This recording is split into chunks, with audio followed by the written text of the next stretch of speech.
Madame, Monsieur, bonjour et bienvenue au journal régional d'Alizé, édition de la mi-journée. Nous sommes le samedi 2 avril. Merci de votre attention et de votre fidélité.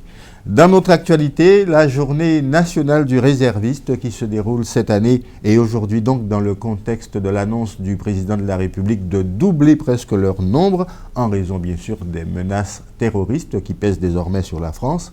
En Guadeloupe, la gendarmerie a choisi aujourd'hui d'ouvrir ses portes au grand public, mais surtout pour susciter des vocations. Karine Gielman. 15 jours pour devenir réserviste, et ce en suivant la préparation militaire gendarmerie avec le diplôme d'aptitude réserve, le DAR. Alors un réserviste, c'est soit un ancien gendarme qui a pris sa retraite et qui continue à servir pour la gendarmerie, mais la plupart du temps c'est aussi un jeune qui a décidé de donner un petit peu de son temps au profit de la nation et de la gendarmerie en particulier. En Guadeloupe, la gendarmerie souhaite augmenter ses effectifs de 229 à 309 gendarmes, soit 28 000 à 44 000 au niveau national. En France, en général, vous connaissez le contexte actuel de menaces terroristes, d'augmentation de la délinquance, de violence, et ce dans tous les domaines. Donc bien sûr, on a besoin de renforcer nos rangs pour lutter contre toutes ces menaces, quelles qu'elles soient. Aussi bien terroristes bien sûr, mais aussi des menaces au quotidien pour permettre aux gens, avant tout, de vivre en sécurité. Cette matinée porte ouverte est donc l'occasion de présenter différents corps de gendarmerie.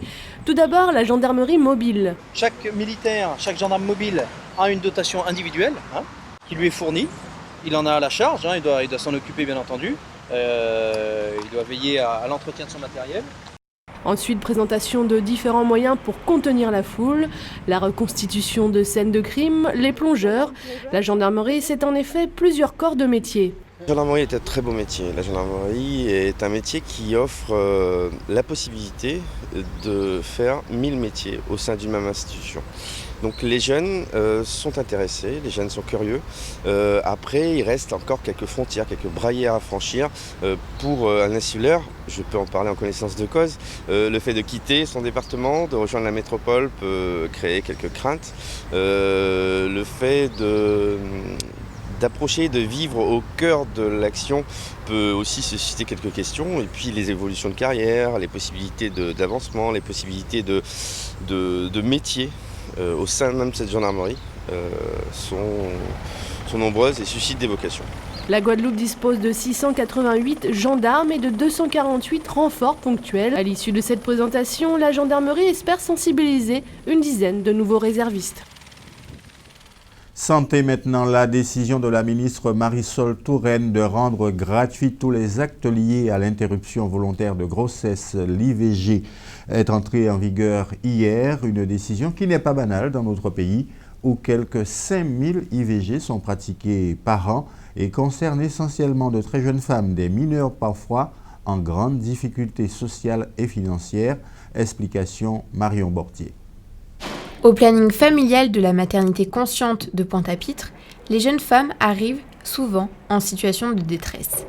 Si certaines viennent pour une demande ou un changement de contraception, d'autres sollicitent des conseils vis-à-vis d'une grossesse parfois non désirée. Dans ce dernier cas, la solution de l'IVG, l'interruption volontaire de grossesse, est présentée par les différentes conseillères. Nous les prenons en charge, on les encadre, on les accompagne, on les oriente, on discute avec elles. On dédramatise déjà le fait que elles se retrouvent enceintes et on les oriente vers un praticien qui travaille avec nous pour l'opération elle-même.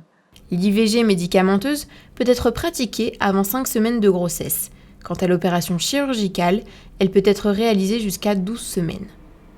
Jusqu'alors, les patientes de plus de 18 ans pouvaient être réticentes à avorter en raison du non-remboursement des examens en amont de l'acte lui-même. Consultation, examens biologiques et échographie étaient en partie à leur charge, et ce, en plus de l'avortement. En effet, seulement 70% de l'IVG, soit un coût compris entre 200 et 450 €, étaient remboursés pour les personnes majeures. Il n'y aura pas de contraintes, elles ne seront pas obligatoires. Bon, ça ne sera pas obligatoire de garder l'enfant, parce que quelquefois c'est financièrement que ça ne va pas. Donc ça va peut-être beaucoup alléger certaines personnes. Le coût n'est plus une charge pour les patientes qui parfois devaient demander de l'aide à leurs proches et donc révéler leur situation. Elles iront voir le médecin elles accéderont directement à l'IVG sans avoir à s'inquiéter par rapport à une éventuelle contribution financière. Et j'en ai connu qui étaient complètement déboussolées parce qu'elles n'avaient pas un sou, mais rien du tout, même pas pour payer la consultation médicale. Et pas seulement des jeunes filles mineures, même des femmes en situation de détresse. Ce mal-être, cette jeune fille le subit depuis qu'elle a appris qu'elle était enceinte. En parler à ses parents, pour l'instant, elle n'ose pas. Elle souhaiterait avorter. Sur le plan économique, c'est une bonne chose parce qu'il y a certaines jeunes filles qui sont étudiantes, les frais médicaux peuvent coûter un peu cher. En moyenne, 5000 IVG sont pratiqués chaque année en Guadeloupe. Le planning familial se donne pour mission de sensibiliser la population à la contraception afin d'éviter d'aller jusqu'à l'avortement. Santé toujours avec la campagne de la Ligue contre le cancer sur le cancer colorectal dont beaucoup d'entre nous hésitent encore à faire le dépistage. Alors pour toucher, sans jeu de mots, un large public, c'est par une démonstration au centre commercial de Destreland que les bénévoles ont décidé d'agir. Un côlon géant, une structure gonflable a été installée. Chacun est invité ainsi à découvrir son intérieur, si j'ose dire. Anne-Elisabeth Artsen. Un côlon géant pour faire de la prévention. C'est l'idée originale de la Ligue contre le cancer pour la 2e année consécutive. L'année dernière, on a fait venir ce côlon de la Martinique parce qu'en fait, les deux comités, Martinique et Guadeloupe, se sont alliés pour pouvoir donc faire de la prévention sur ce cancer colorectal qui touche nos populations par la forme de notre nourriture, parce qu'en fait, il faut savoir qu'en fonction de ce qu'on mange, on peut développer plus ou moins ce type de cancer. C'est plus de 200 nouveaux cas de cancer par an, cancer colorectal. Donc c'est pour nous, à notre avis, trop de cancers de ce type. Alain et Marguerite sont déjà sensibilisés à ce cancer. Ils en profitent pour asseoir leurs connaissances. Oui, tout à fait. Enfin, sensibiliser, oui. Je fais mes coloscopies régulièrement depuis une dizaine d'années, suite à une petite alerte qui s'est avérée sans conséquence. Mais depuis, on est très sensibilisés et je conseille aux gens d'aller régulièrement faire le nécessaire afin d'éviter d'avoir des gros ennuis par la suite, quoi. Je pense que c'est très bien que chacun devait prendre la décision de faire le dépistage du côlon, au moins une fois par an. Ça m'a appris beaucoup de choses. Bon, je connaissais déjà un petit peu, je l'ai déjà fait et je pense que chacun devrait un jour ou autre le faire. Pour ne pas attendre le moment propice où on vous dira c'est trop tard. On n'y peut rien. José Mangatal est le guide du jour. Sa technique, employer des mots simples et des images qui resteront gravées dans les esprits. À un moment donné, la tumeur envoie, je disais, comme des djihadistes dans le foie et dans le poumon qui sont les métastases. Parce que finalement, ils viennent faire la même chose, ils viennent semer le chaos dans les fonctionnements du foie ou dans le poumon. Et cette image qui est une image d'actualité leur reste gravée dans la tête et demain ils comprennent c'est quoi l'action d'une métastase. Sensibilisation, prévention par le dépistage, mais surtout être à l'écoute des alertes du corps et savoir les décrypter. C'est la mission de ce côlon géant itinérant qui passera par Capesterre-Belle-Eau, Pointe-Noire, Marie-Galante, Le Gosier et Sainte-Anne entre le 6 avril et le 14 mai. Économie maintenant, le Crédit agricole de Guadeloupe a désormais un nouveau directeur. Il a été présenté et installé par l'Assemblée générale hier de la banque. Dans un contexte économique jugé tendu, il entend cependant poursuivre le tout digital au sein de la banque dite encore verte. Karine Gelman. Le Crédit agricole à l'ère du digital. Objectif, préserver le lien humain. Lors de l'Assemblée générale où les sociétaires sont venus découvrir le rapport d'activité de leur société, le nouveau directeur a rappelé cet enjeu. Notre objectif, c'est véritablement de donner tous les moyens aux clients d'avoir un contact avec sa banque, que ce soit au niveau digital, au travers des smartphones, au travers d'Internet, au travers de l'utilisation des nouvelles technologies, ou alors avec son conseiller en agence. Et donc c'est le mix entre la partie digitale et la partie contact humain que nous allons mettre en œuvre et continuer de développer à la Caisse régionale de Guadeloupe. La mise en place d'une application sur votre smartphone ou encore les bornes interactives ont pour ambition de simplifier les démarches administratives. Un résultat quand même satisfaisant cette année, mais ce résultat s'est construit au bout de plusieurs années. Donc la conjoncture est malgré tout difficile, mais nous avons des clients qui continuent à nous faire confiance. Et c'est nécessaire parce que nous faisons beaucoup pour le territoire. Nous sommes la première banque de la Guadeloupe et nous investissons, nous accompagnons les entreprises, les collectivités, les entreprises au niveau de leur développement. Avec un résultat net en hausse de 10% en 2015, soit 22 300 000 euros, contre 8 800 000 en 2012, la banque 100% guadeloupéenne se porte bien. Pour eux, la technologie ne semble pas être synonyme de fusion ou de restriction de personnel. On n'a pas du tout prévu de travailler dans ce sens-là. On a le premier réseau d'agences bancaires de Guadeloupe et je crois que c'est une force pour nous. Et donc, on n'a pas du tout prévu aujourd'hui de fermer des points de vente. Au contraire, ça nous permet d'être au contact de la population de manière physique et humaine. Et on le complétera bien sûr avec tous les moyens de la technologie. Leur stratégie, donc, jusqu'en 2020, allier un modèle de banque de proximité et intégrer l'innovation technologique dans leur système, le tout avec une réduction des coûts importante. Affaire à suivre. En bref, maintenant avec l'issue de la 12e conférence de la coopération régionale qui s'est tenue à Cayenne, Harry Chalus, le président du conseil régional de Guadeloupe, bien sûr, a voulu donner à l'issue de cette conférence sa vision de la coopération dans la Caraïbe en annonçant qu'il allait soutenir, défendre l'idée d'un Erasmus caribéen. C'est une idée qui a été émise au cours de la conférence. Erasmus, je vous le rappelle, c'est bien sûr ce programme d'échange d'étudiants et d'enseignants dans les universités et grandes écoles européennes. L'actualité maintenant dans notre grande région justement de la Caraïbe, avec d'abord le cas de Porto Rico qui est au cœur de la campagne présidentielle, ou plutôt des primaires démocrates aux États-Unis, et puis un nouveau projet gigantesque hôtelier à Antigua. États-Unis, Sanders défend les Portoricains. Bernie Sanders, sénateur indépendant du Vermont et candidat démocrate à la présidentielle américaine, a exprimé aujourd'hui un rejet retentissant de l'idée d'imposer une taxe fédérale à Puerto Rico. Au cours de sa campagne dans le Bronx devant des milliers de supporters enthousiastes et pour la plupart d'origine portoricaine, Bernie Sanders s'est posé en défenseur de la cause portoricaine qui souffrirait, selon ses termes, de la pression fiscale imposée par les multinationales et leurs dirigeants déjà multimillionnaires. Bernie Sanders a reçu le soutien du chanteur populaire portoricain René Pérez, plus connu sous le nom de résident Cole 13, du réalisateur engagé Spike Lee et de l'actrice d'origine portoricaine Rosario Dawson. Ces trois stars ont fortement appuyé la candidature de Bernie Sanders, appelant la foule à voter le 19 avril prochain, martelant « Si nous gagnons New York, nous gagnons la Maison-Blanche ». Un moment plus tard, Hillary Clinton, adversaire de Sanders, s'est targuée d'un tweet dans lequel elle précise qu'il est temps d'agir sur la crise de la dette et préserver l'autonomie de Porto Rico, de quoi présumer une lutte sévère le 19 avril prochain pour la victoire à New York. République dominicaine, parc photovoltaïque. Le premier parc photovoltaïque de la République dominicaine a été inauguré cette semaine par le président Danilo Medina. Le parc solaire Monte Plata générera environ 300 emplois directs et 1000 emplois indirects selon les estimations du gouvernement. Selon la multinationale taïwanaise General Energy Solutions, qui a réalisé ce parc pour un investissement total de 110 millions de dollars, ce qui place ce parc solaire comme le plus important de la Caraïbe, il devra à terme générer un total d'environ 200 MW sur l'île. Ce projet n'est que le premier d'un vaste plan d'investissement dédié à l'amélioration de l'énergie propre sur la République dominicaine. Antigua, encore un projet à plusieurs millions de dollars. Il s'agit maintenant du projet La Bahia Hotel et Apartments qui sera développé dans la région de Friars Hill à Antigua. Le projet de 52 millions de dollars est conduit par Adam Investment Management, un groupe d'investisseurs basé à Trinidad et Tobago, en joint venture avec le gouvernement d'Antigua et Barbuda.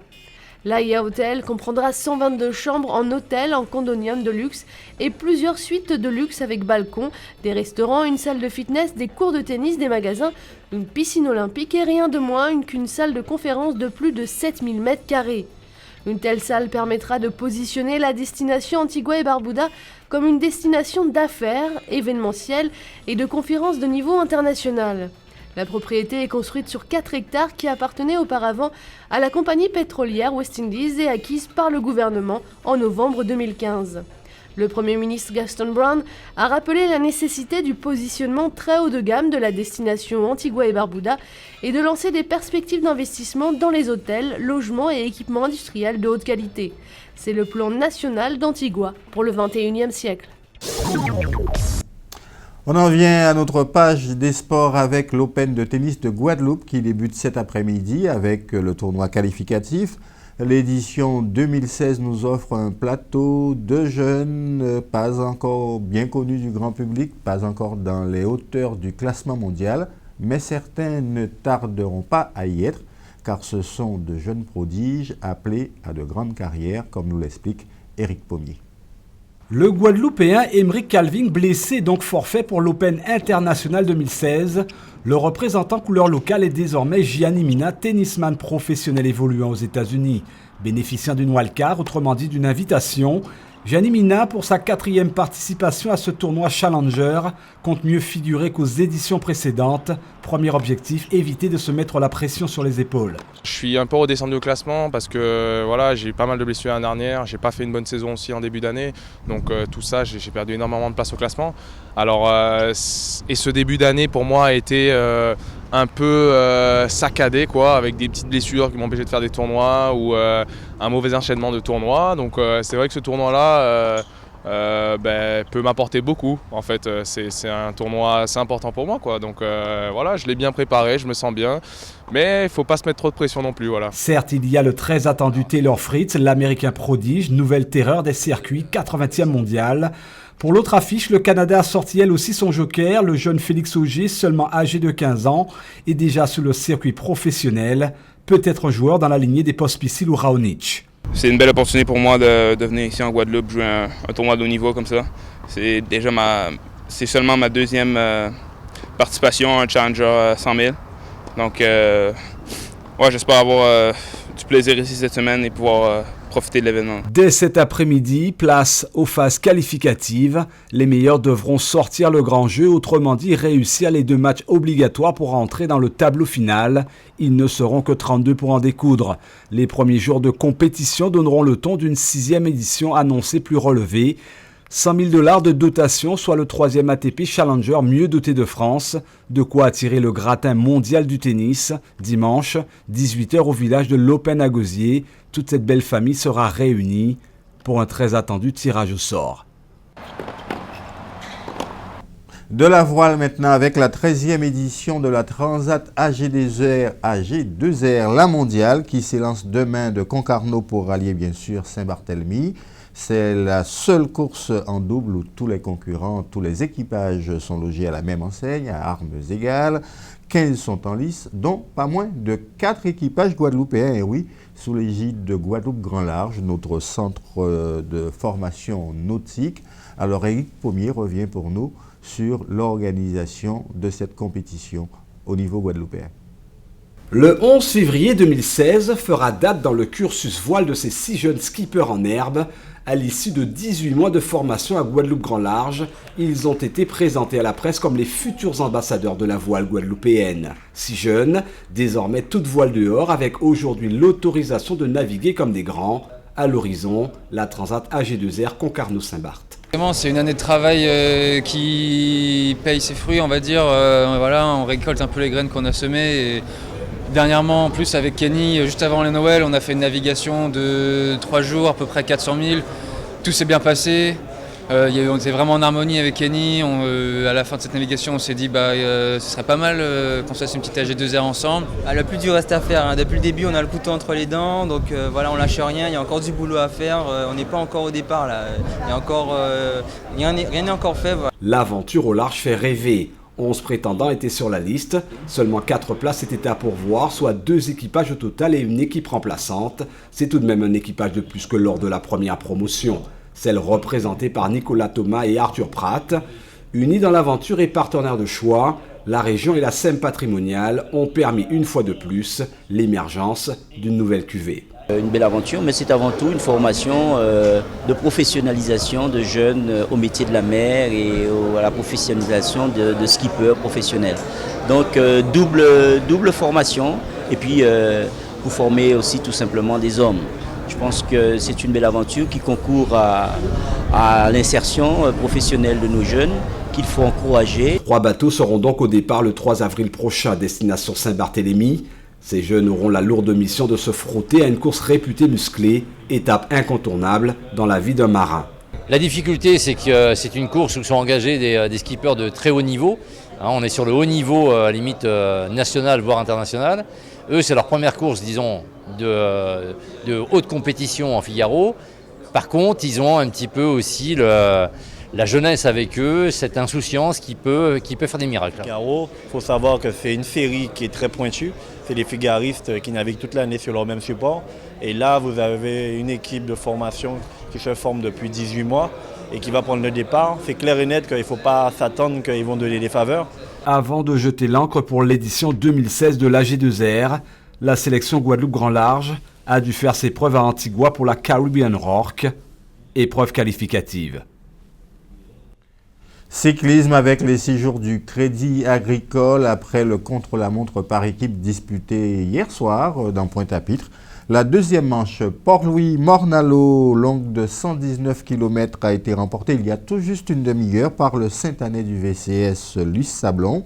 Il s'est imposé au sprint devant Yanis Sidoli de la PDL, la Pédale du Levant, une équipe de Saint-François bien sûr, et Kenny Jean-Jacques de l'Excelsior de Bémao. Demain, troisième manche, elle sera disputée à Marie-Galante, s'il vous plaît, une épreuve en ligne également au Tour de Grandbourg, longue de 113 km. On en vient à la 21e journée du championnat de division d'honneur. Nous parlons bien sûr football avec le premier résultat tombé hier soir, la Solidarité scolaire et l'AOG ont fait match nul 0 partout. Au programme cet après-midi, Arsenal Amical Club de Marie-Galante à Petit-Bourg, USR CA Marquisa à Sainte-Rose. L'USR, c'est bien sûr le leader de ce championnat. La Gauloise affronte la Juventus à Rivière-des-Pères. Et l'Étoile rencontre l'USBM à Mornalo. Toutes ces rencontres, je vous l'ai précisé, se déroulent à 16h. Et puis à 20h maintenant, CSM Sirocco à Petit Canal et Red Star Phare du Canal à Bémao. On termine avec de la peinture. Le peintre Alain Joséphine expose à l'auberge de la Vieille Tour jusqu'au 9 avril autour du thème de la porte, ou plutôt du passage de l'espace réel à un espace pictural et poétique. À travers une majorité de ses toiles, les œuvres de ce peintre et musicien martiniquais, et il s'est lancé un véritable défi, peindre des paysages à la verticale. Muriel Barlagne. Certaines sont issues d'anciennes collections, d'autres sont de 2016.